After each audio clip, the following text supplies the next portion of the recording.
So, bright morning everyone. I am Jamaica Arances from Group 1. So, I'm the first reporter for today. So, teaching inputs. Chronology and the folklore to name a few local political units in particular geographic area. Scope. A landscape history, a single building such as castle, archaeology site, church, a graveyard, a monument, or your school. So magambag katagan scope amo na siya, it means amo nang yung mga nasakupan. So landscape history naman, for example, na-mention di ang building, graveyard, church, school, or ang yung street. So tanan na sila is may landscape history gina sila nga ginatawag naton. So sa mga lugar hindi gina madula ang iyang nga history, di ba? So bisan ang inyo lang gani barangay may landscape history na siya. So ano na siya nga tawag nga landscape history. So next ang geopolitical history. An area like a village, housing estate, and a whole town. So maghamba ka gani isang geopolitical. It is a study of how geo and political interact and influence each other. So next is ang local culture, indigenous knowledge, a system of practices a particular group, particular family and history, life and particular individual. So maghambal naman kita sang local culture, refers sa mga traditional costume, beliefs, value, and practices that define a specific group of people within a sinangap nga area. So maghambal kita local culture. First man sa aton dari sa aton may mga local culture man kita, diba? So siya isa na da sa ang aton nga mga ginapatihan, ang aton mga ginapatihan sa aton nga community or sa aton nga lugar bala. So next is ang importance.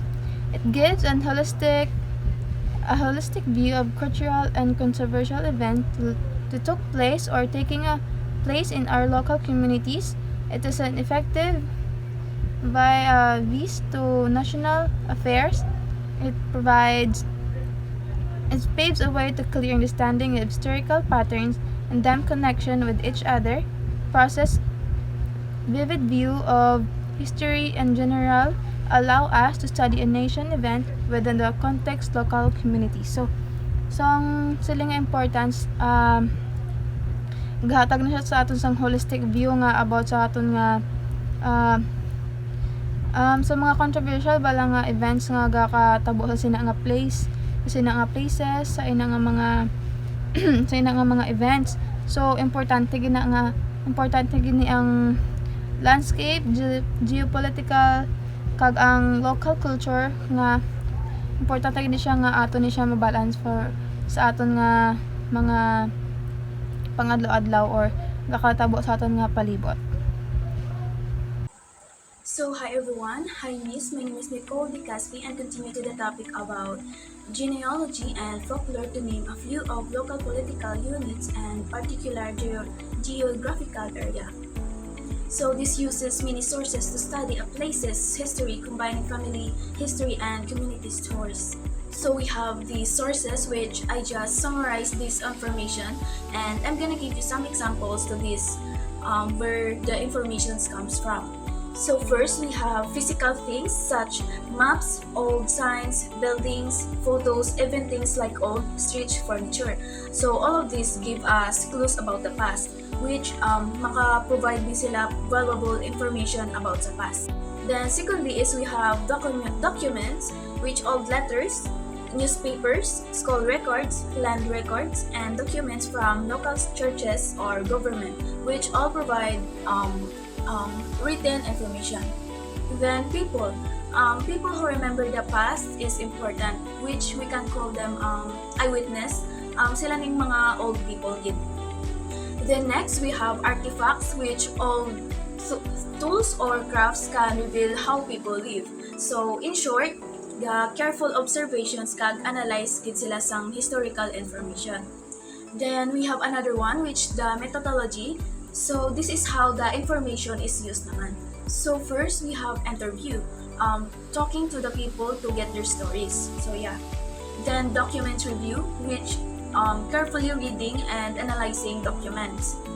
And archival research, which searching through stored records like sa mga library or government buildings. Then we have archaeological digs. So sometimes digging up the ground can uncover things that tell us about the past. So may idea kita about sa past kag kung anong ara sa past. So in short, this research is gasulubon lang in many different ways sa pagpangita kag paggamit sa information to understand communities, history, and local government records. So that will be all to my topic, and thank you so much. Great morning, everyone. My name is Risen Baruch, and I will be discussing about the oral history, meaning, scope, importance, and sources. Oral history is the systematic collection of living people testimony about their own experience, according to PAR 2013. Oral history can be defined as the recording of preservation and interpretation of historical information based on personal experiences and opinions of the speaker. Oral history is the way of understanding the past by directly listening to the stories of people who lived through it. It's like having first-hand account or the personal perspective from someone who experienced the event. Imagine, you want to learn about a historical event, ngunit ay mayroon ka lamang isang aklat na aralin at opisyal na mga dokumento. Ang oral history ay nagdaragdag ng isa pang layer na nagbibigay sa iyo ng karanasan ng tao, ang emosyon, at mga individual na kwento na humuhubog sa kaganapang iyon. Also the scope of oral history. Geopolitical history, an area like a village or housing estate in a whole town. Geopolitical history is the study of how geography and politics interact and influence each other throughout time. Like, isipin ang isang mapa ng mundo kung saan ang lokasyon ng bawat bansa ay nakaka-influensya sa mga desisyong pampolitika, relasyon sa ibang mga bansa at papel nito ang pangdaigdigang kaganapan. At sinusuri ng geopolitical history ang masalimuot at interplay na pamamagitan ng geografiya at politika. Geopolitical history offer a deeper understanding of how the world has evolved, why certain event happened, and how geographical factors continue to shape our present and future. So the importance of oral history. Oral history play a crucial role in understanding our past and preserving cultural heritage. One of its primary function is the preservation of personal experiences by capturing individual stories. Oral history offers insight into events of culture that are often absent from official record. This personal perspective enriches our understanding of history, allowing us to connect with the human experiences behind significant event. In addition, ang oral history na bibigyan ng boses sa mga walang boses sa pamamagitan ng pampalakas ng mga karanasan ng mga marginalized na komunidad. Ito ay nag-aambag ng isang mas inklusibong pag-uunawa sa kasaysayan. Ang inclusivity na ito ay hindi lamang nagkakatulong na kilalanin ang mga kontribusyon ng mga grupong ito, ngunit nagpapalakas din ng pakiramdam ng pag-aari at pagkilanlan sa loob ng komunidad. So in conclusion, oral history is an invaluable method for comprehending the past, preserving cultural heritage, and fostering community. It allows us to appreciate the diverse human experiences that shape our world, ensuring the voices of all the individuals, especially those historically marginalized, are held and remembered. Last, sources of oral history. Oral history relies on a variety of sources to gather information and create a comprehensive picture of the past. These sources can be categorized as a primary and a secondary, each contributing unique insight. First one is primary sources. Primary sources are a first-hand account on the direct evidence related to the topic being investigated. They offer the most authentic and immediate perspective on historical event. Here are some common primary sources in oral history. First is raw material. This includes raw data gathered through interviews, photographs, documents, and artifacts. It represents an initial collection of information before analyzed and interpreted. And the second one is the secondary sources. Secondary sources are interpretation of analysis of primary sources. They provide a broader context and understanding of the topic, drawing of the information of the multiple primary sources. So, in conclusion, oral history utilizes a diverse range of sources, both primary and secondary, to build a comprehensive understanding of the past by carefully considering the origin and nature of each source. Researchers can be ensured that the accuracy, reliability of their finding, ultimately contributing the richest and more nuanced of understandings of history. Hello everyone, especially to you, Miss.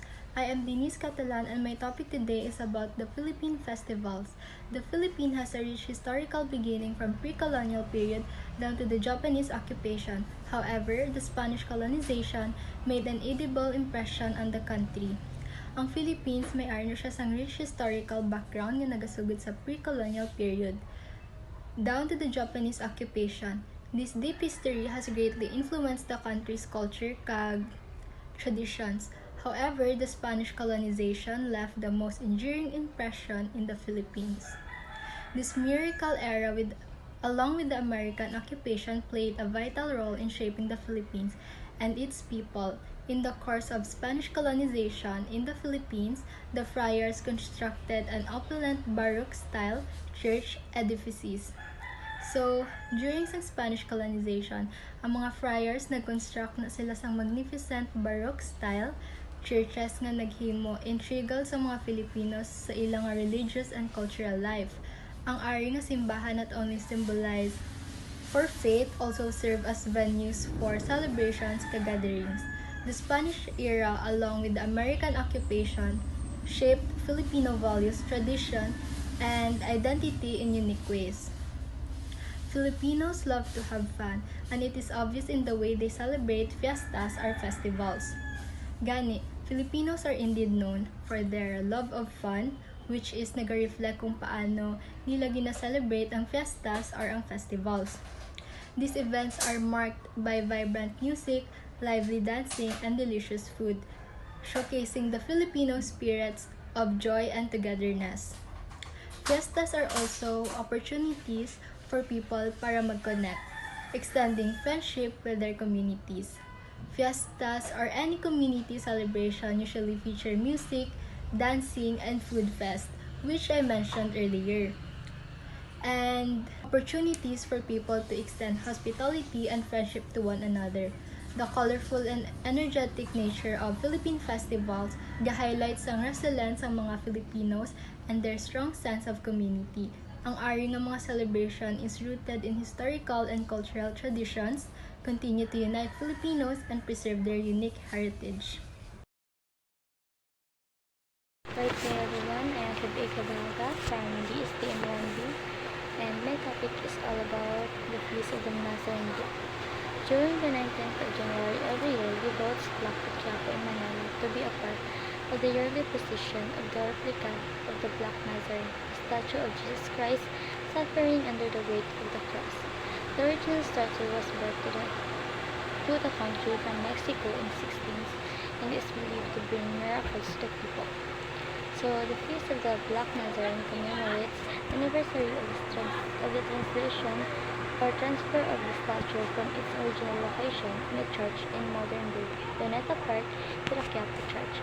So, ang Black Nazarene isa sa pinakamalagang simbolo para sa mga Pilipinong Katoliko at hindi lamang kulay ang nagbibigay ng kahulugan, kundi isa na rito ay ang pagpapakumbaga, pag-asa at pagpapatawad, pagkakaisa at pagmamahalan, kapangyarihan at proteksyon at pagtitiis at pag-asa. So, ang Black Nazarene ay isang mahalagang bahagi ng pananampalataya ng kultura ng mga Pilipinong Katoliko. Ang kanyang mga simbolo ay nagbibigay ng inspirasyon, pag-asa at ng mga deboto sa kanilang pang-araw. Ati-Atian Festival. Ati-Atian was originally a pagan festival. Missionaries gradually added Christian meaning. Today, Ati-Atihan is celebrated in honor of the Christ child, the Santo Niño. 3 days of parades lead up to the main procession that starts in the church on Sunday afternoon. The parades are colorful and vibrant, much like the Mardi Gras Carnival in Brazil.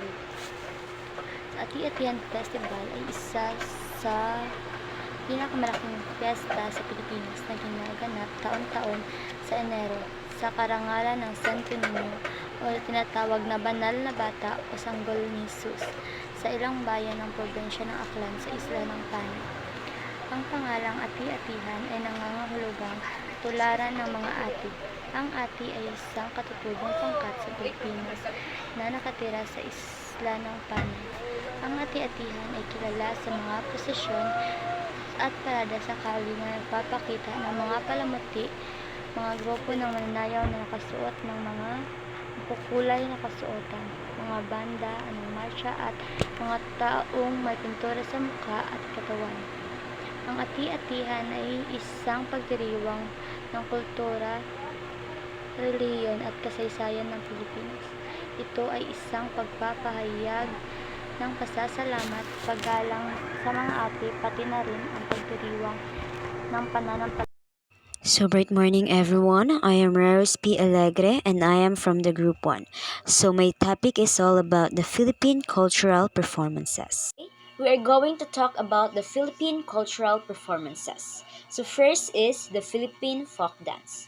So, the Philippines enjoy a rich cultural heritage which includes a diverse collection of traditional dances. From the well-known national dance, the Tinikling, elements of daily Philippine life. These folk dances all offer a glimpse into the history of the country. Philippine folk dance mirrors the culture and traditions of the Filipinos. It has also been a source of culture identified of the people. In this diversified country, there are also great diversity of dances in different forms and dynamics that grow out of various times, situations, and experiences. So there is a question. How do Filipino folk dances reflect the culture and traditions of Filipinos? Well, Philippine folk dances are tradition dance of the people from one generation to another. They are means of expressing the beliefs, mood, and emotions of a people, and have been mode of communication. So the Philippine folk dance, guys, is amo na siya, guys. It will help you to express how do you feel. So ang Philippine folk dance, guys, diri sa ato is amo na siya ang ginagamit to express our example beliefs, since the Philippine folk dance, guys, is the national traditional dances here in Philippines. So it will help us to express our example by our recent situation here in the Philippines. So Philippine folk dance helps keep the people connected to their ancestry. So we mean ancestry is like atong mga kanununuhan and their traditions. Folk dance helps to preserve the culture unity of the people. Filipinos think folk dances are important because they help the culture alive. People have been doing folk dances for hundreds of years, and there is value keeping that tradition alive. So folk dances are important because they preserve the Philippine culture and pass it on to the another next generation. They are a uniting force to the Philippine people. So that is the reason why, guys, nga ang atong mga ancestry or atong mga kanununuhan is they are keeping the Philippine folk dance because they want to gusto nila nga ihabilin sa tuwa, since that is the national that is the traditional dance of the Philippines. So they also want to preserve the Philippine culture, and gusto nila nga ipasa sa next generation, which is kita, and they are going since according sa ilaha is the Philippine folk dances will help to unite to unite the example, unite us as a Filipino people. So that is the reason why guys nga ang atong mga kaninunuhan is they preserve the Philippine cultures because they're going to pass it sa ato gani, and because at the end of the day they want us to be unite as a Filipino people. So I have here everyone the example of Philippine folk dances. So makita nyo dito sa picture guys. So that is the example of Philippine folk dances that we Filipino usually doing it right here in our country. Here, no, I searched this overview in the Google. So it's all about the tinikling. So according to Google, so tinikling is a traditional Filipino folk dance that symbolizes the efforts of rice farmers to catch the tickling bird from stealing their rice. So nakuha siguro guys ang kaning tinikling traditional Filipino folk dance guys is murag nakuha ni nila guys sa symbolizes sa the efforts of rice farmers to catch the tickling bird sa pag-steal sa ilahang rice. So, ang meaning is, the dance's names comes from the tickling bird, which is a real species that is native to the Philippines. The dance imitates the bird's movements as it walks through grass, runs across branches, or avoid bamboo traps. So, mao na guys, ang tinikling guys, di ba? Kay ang tinikling guys, they use bamboos while they are dancing, and ang kanang mga babae kanang like ana-ana nga sayaw, di ba? Gina-avoid sa example, it's either babae or lalaki. Gina-avoid nila ang they're avoiding nga matandog sa ilang tiil or di ba kay ana-ana man na like ana. And then gina-avoid sa dancers nga maigo ang ilang tiil or maanaan sa bamboo.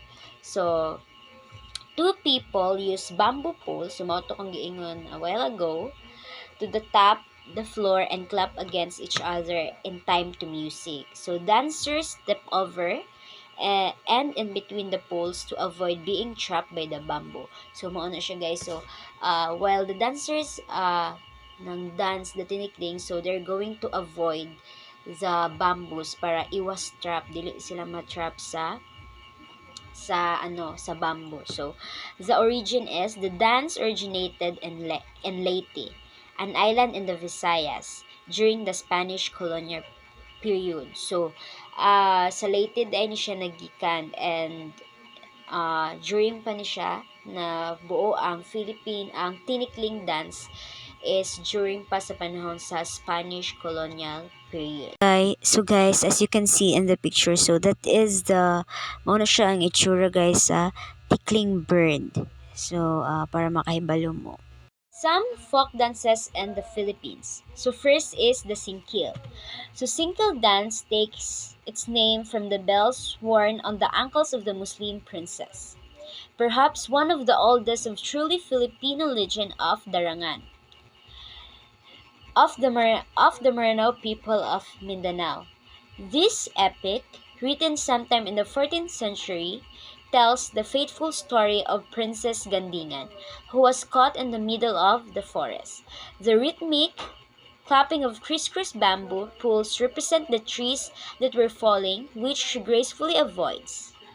Her slave loyally accompanies her throughout her ordeal. Finally, she is saved by the prince. Dancers wearing solemn faces and maintaining a dignified pose dancing at a slow pace, which soon progress to a faster tempo, skillfully manipulate a pier or fans which represent the winds that prove to be suspicious. The dancers weave expertly through crisscross bamboos. When performed by ladies of the Royal of Lanao, the dancers is usually accompanied by a waiting lady who holds a beautifully decorated umbrella over the princess' head wherever she goes. Royal princesses to this day in the Sulu archipelago are required to learn this most difficult and noble dance. So I have here a overview about the singkel. So singkel is a folk dance from the Philippines that originated with the Maranao people of Lake Lanao and Mindanao. It's known as a royal dance of prince and princess and is characterized by the dancers weaving in and out crisscross bamboo poles that are clapped together to create music. So, kani guys, ang singkel is they use the bamboo no to create a music. So, pareha sa tinikling. So, they also use the bamboo. So, ang ilaha guys is they use the bamboo poles that are clapped together para maka-create og music. Hello everyone, my name is Arlene Kanumay, and today we will talk about a deeper dive into the two incredible Philippine dances, which is Maglalatag and Fandango Salao. So these dances are more than just movements, they are windows into the history, culture, and tradition of the Philippines. Maglalatag is a dance of war and reconciliation. So imagine a battle but interested of sword. You see the coconut shields that the Maglalatag, a lovely dance that tells the story of the conflict and reconciliation between Christian and Muslim tribe into the Philippines. So let's break it down. Maglalatag dance is rooted in the historical clashes between the Christian Philippines and the Muslim Moro tribesmen. So this conflict were often violent, but the dance portrays a symbolic battle, emphasizing the eventual reconciliation and peace. So, all the performance, Maglalatag is a dance for men, and they use coconut shells as a way for creating a thrilling mock battle. So, ang mga dancer, gawer sila colorful costume, often torn with feathers and beads, representing the warrior spirit of the tribes. A dance doesn't just show with fight, it also represents the process of the reconciliation and the price that comes with a peace. And the coconut shells initially used as weapons. So, no, pala naman na ang ilang ginagamit sa butang na ng mga shells, no? Ang coconut shells, ang muna siya ang use nila as a weapons. So, it is eventually transformed into symbols of celebration and unity. So, the first celebration, Maglalatag is often performed during religious processions, especially at the time of the Feast of Dunan, to honor their patron saint and San Isidro de Labrador. So, amo na ang ilang way to connect the dance with a higher purpose and celebrate the community faith. Now, let's move on to Fandango Salao. So, amo na siya nga dance is all about some grace, balance, balance and touch of Spanish influence. So we have a three school, and the first is the Spanish roots. So the name Fandango comes from Spanish dance, which is ang pag-pronounce gani ana sang Fandango, kasi ang Tagalog ni Fandango ano.